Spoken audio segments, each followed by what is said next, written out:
সম্মানিত দর্শক, আসসালামু আলাইকুম ওয়া রাহমাতুল্লাহি ওয়া বারাকাতুহু। একটা বিষয় আমরা অনেকেই চিন্তা করছি অথবা করি নাই। তো আমি অনেকদিন ধরে আমিও এই কাজটা করছি, কোনোদিন ভাবি নাই। হঠাৎ করে চিন্তা হলো।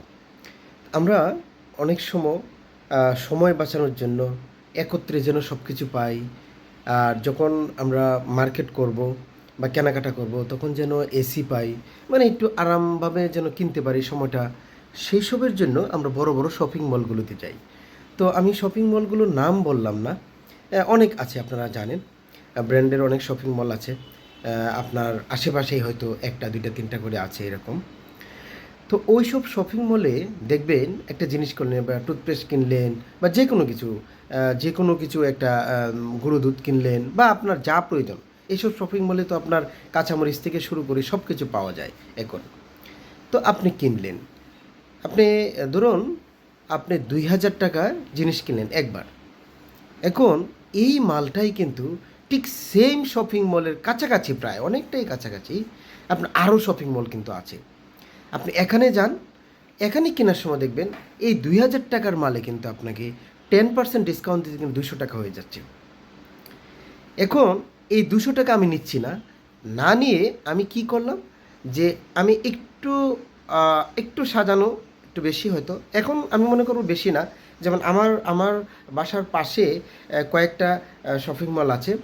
তো কয়েকটা না, ব্র্যান্ডের শপিং মল ২ টা আছে। আর ঠিক সেম শপিং মল এরকম ব্যক্তিগত মালিকানা, কোনো ব্র্যান্ডের না, সেরকম ৩-৪ টার মতো আছে। তো এখন আমি ওই ব্র্যান্ডের শপিং মল থেকে যখন ঠিক সেম ৳২,০০০ জিনিস কিনলাম, আমি এক্কেবারে ৳২,০০০ ফিক্সড প্রাইস যেখানে লেখা আছে সেটাই দিতে হয়েছে। আর একই সেম জিনিস আমি যদি ওই শপিং মল থেকে কিনি, যেটি ব্র্যান্ডের না, সেখান থেকে কিনি, তাহলে আমি ৳২০০ মিনিমাম, ৳২,০০০ দিয়ে ৳২,০০০ টোটাল মাল কিনলে মিনিমাম ৳২০০ কিন্তু আমি ডিসকাউন্ট পাচ্ছি। আমরা মানব সেবা অবদান রাখতে চাই না, বা বলি যে টাকা নেই, নিজে সংসারই চলা সম্ভব হয়ে ওঠে না। দেখুন, এখানে আপনি কিন্তু সারা রাস্তা অফিস থেকে যখন আসছেন গরমই ছিল কিন্তু। জাস্ট এই শপিং মলে ৳২,০০০ মাল কিনতে আপনি হয়তো একটা ব্র্যান্ডিংয়ের শপিং মলে গিয়ে আপনি ৳২,০০০ মাল কিনতে বড়জোর আপনার আধা ঘন্টা লেগেছে। এই আধা ঘন্টা আপনি এসি নাই খেলেন।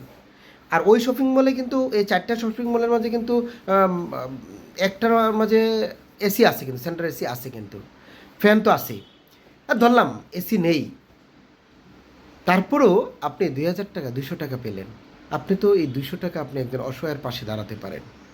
শুধুমাত্র এই আধা ঘন্টা আপনার শরীরে এসির ঠান্ডা না লাগানো থেকে। দেখুন, আমার কিন্তু বাসায় এসি নেই। অফিসে আছে, বাসায় এসি নেই। তো বাসায় তো আমি ঠিকই ফ্যানের নিচে থাকি। তাহলে আমি কেন ৳২,০০০ মাল কিনতে গিয়ে ৳২০০ বেশি দিব? আর ওই যেখানে এসি নেই সেখানে কিনে আমি ৳২০০ পেয়ে আমি ৳২০০ একজন অসহায়ের পাশে দাঁড়াবো না? আমরা কি কখনো চিন্তা করে দেখেছি যে আমরা ইচ্ছা করলেই আমরা অনেকের পাশে দাঁড়াতে পারি?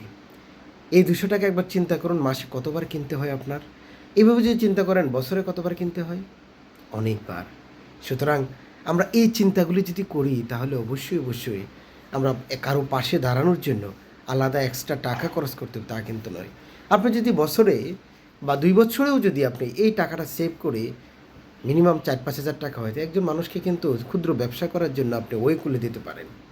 সম্মানিত দর্শক, ভিডিওটা আর বাড়াতে চাচ্ছি না। তবে এই ভিডিওর মাধ্যমে আরেকটা ভিডিও আমি অফার দিচ্ছি দেখার জন্য। সেটা হলো, এই যে বড়, বড় শপিং মলগুলো রয়েছে, তারা যে একদম অ্যা যত টাকা প্রাইস থাকে তত টাকাই নিচ্ছে। তাতে বেনিফিট কী দিচ্ছে? আসুন পরবর্তী ভিডিওতে আমরা দেখার চেষ্টা করব। ভালো থাকবেন। আসসালামু আলাইকুম।